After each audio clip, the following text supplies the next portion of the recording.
So the next is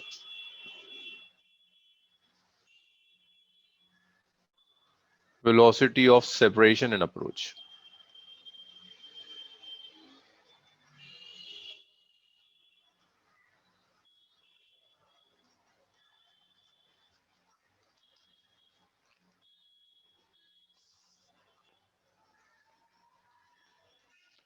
तो देखिए velocity of separation and velocity of approach का क्या कॉन्सेप्ट है। मान लीजिए आपके पास दो बॉडीज दी हुई हैं,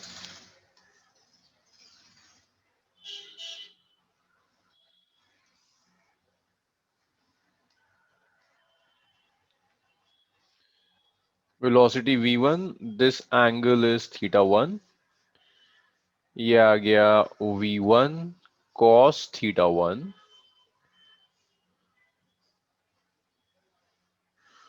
and this is v1 sin θ1. This is body A, हाँ, और ये बॉडी बी है, ये इसकी वेलोसिटी है v2 और ये जो एंगल है दैट एंगल इज θ2. तो मैंने v2 के भी कॉम्पोनेंट्स ले लिए, एक आ गया v2 cos θ2 और एक कंपोनेंट मैंने v2 को यहां ले लिया which is v2 sin of θ2. अब देखिए मैं कह रहा हूं कि ए बी को अप्रोच कर रहा है, ए बी को अप्रोच तभी कर सकता है, अप्रोच करने के लिए साइन थीटा वाले कंपोनेंट्स का तो कोई रोल नहीं है, जो भी रोल होगा सिर्फ कॉस थीटा वाले कंपोनेंट्स का रोल होगा. तो अगर मैं आपसे कहता हूं कि v1 cos θ1 ये कंपोनेंट इससे ज्यादा है, is greater than v2 cos θ2, ये अगर इससे ज्यादा है तो आप लिख सकते हैं रिलेटिव वेलोसिटी ऑफ अप्रोच जो होगा, relative velocity of approach is v1 cos θ1 minus v2 cos θ2. इसी तरह से अगर मैं आपसे कहता हूं अच्छा ये ज्यादा है, अगर ये ज्यादा है तो ये अप्रोच नहीं करेंगे भाई, बी दूर निकल जाएगा.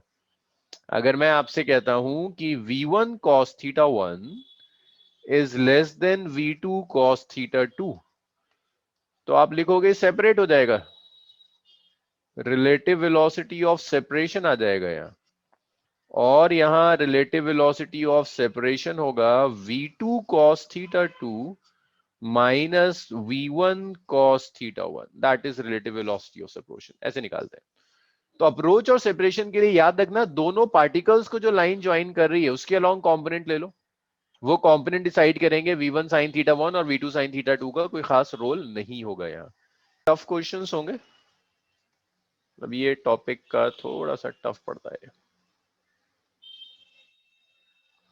इस टॉपिक के ऊपर एक बड़ा फेमस क्वेश्चन ये वाला होता है, वो आपसे कहेगा एक ट्राइंगल है, vertices of triangle are A B and C. Particles हैं ट्राइंगल के वर्टिसेस पर जा रहे हैं, एक पार्टिकल ए है, ये बी की तरफ जाता है, हमेशा जहां बी जाएगा ये इसके पीछे जाएगा. बी, तो ये तीन पार्टिकल्स हैं, एक ए पर है, एक बी पर है और एक सी पर है. तीनों एक दूसरे की तरफ भागते हैं, ए हमेशा बी की तरफ जाता है, बी हमेशा सी की तरफ और सी हमेशा ए की तरफ, सेम स्पीड से. अब वो ये नहीं कह रहा है कि ट्राइंगल के वर्टिसेस पर जाएंगे, कह जहां भी बी जाएगा ए इधर शिफ्ट हो जाएगा.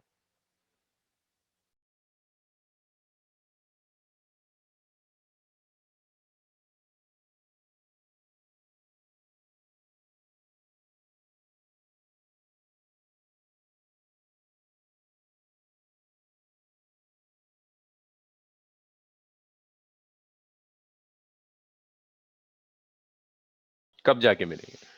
तो देखिए इसका मतलब ये है कि पहले तो मैं पार्टिकल ड्रॉ कर दूं, ये ए है,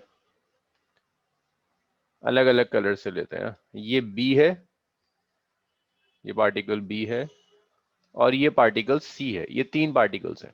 ऐसा नहीं है कि ट्राइंगल के वर्टेक्स बस ए हमेशा बी की तरफ जाता है. देखो अगर ये ट्राइंगल के वर्टेक्स पे घूमते रहे तो कभी नहीं मिलेंगे. ये मिलेंगे कब? जब ये कुछ ऐसे मूव करना शुरू करे कि ये बी इधर शिफ्ट हो, ए फिर बी की तरफ शिफ्ट होगा, सी कुछ यहां शिफ्ट हो, तो ये फाइनली शिफ्ट होते होते ना ये कुछ ऐसा सिस्टम बनता चला जाएगा, ए शिफ्ट होगा, बी शिफ्ट होगा और शिफ्ट होते होते ये तीनों के तीनों पार्टिकल ट्राइंगल के वर्टेक्स पे मिलेंगे कि ए फाइनली घूमता रहेगा, ऐसे जाएगा, ऐसे जाएगा, ऐसे जाएगा, ऐसे जाएगा, ऐसे जाएगा, ऐसे जाएगा, ऐसे जाएगा, सारे पार्टिकल्स ऐसे घूम घूम कर सेंट्रॉइड पर जाकर मिलेंगे, तभी मीट कर सकते हैं। अगर यहीं घूमते रहे तो कभी नहीं मिलेंगे। शिफ्ट करेगा, बी का पार्ट शिफ्ट होगा, सी का पार्ट शिफ्ट होगा, ए का पार्ट शिफ्ट होगा, सबका पार्ट शिफ्ट होता चला जाएगा और फाइनली ये सारे के सारे सी पर जाकर मिलेंगे। तो मैं ये वाला स्ट्रक्चर तो नहीं बना रहा, मैं ऐसे बना रहा हूं, दिस इज द सेंट्रॉइड, ये सारे पार्टिकल्स जाकर सी पर मिलेंगे। अब इसे सॉल्व करने के दो मेथड्स हैं। All particles will meet at C।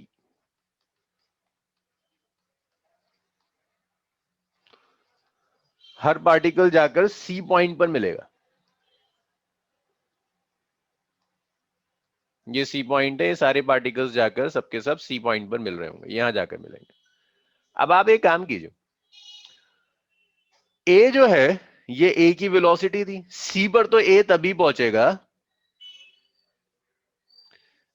सी पर तो जाकर ये ए तभी पहुंचेगा, ये है ना,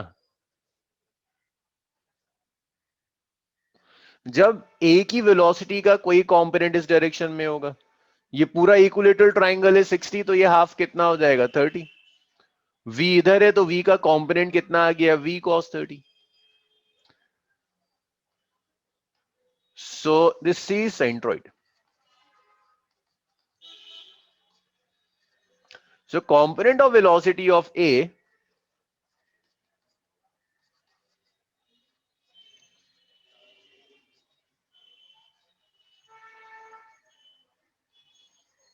towards C।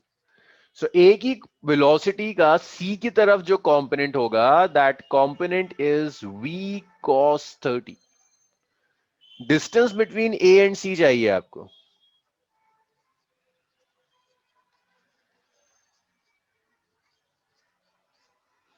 A and C के बीच में जो distance होगा A और C का, भाई अगर हर साइड R कह रहा है तो सेंट्रॉइड से लेकर किसी भी साइड तक का जो डिस्टेंस होता है दैट इज R/√3।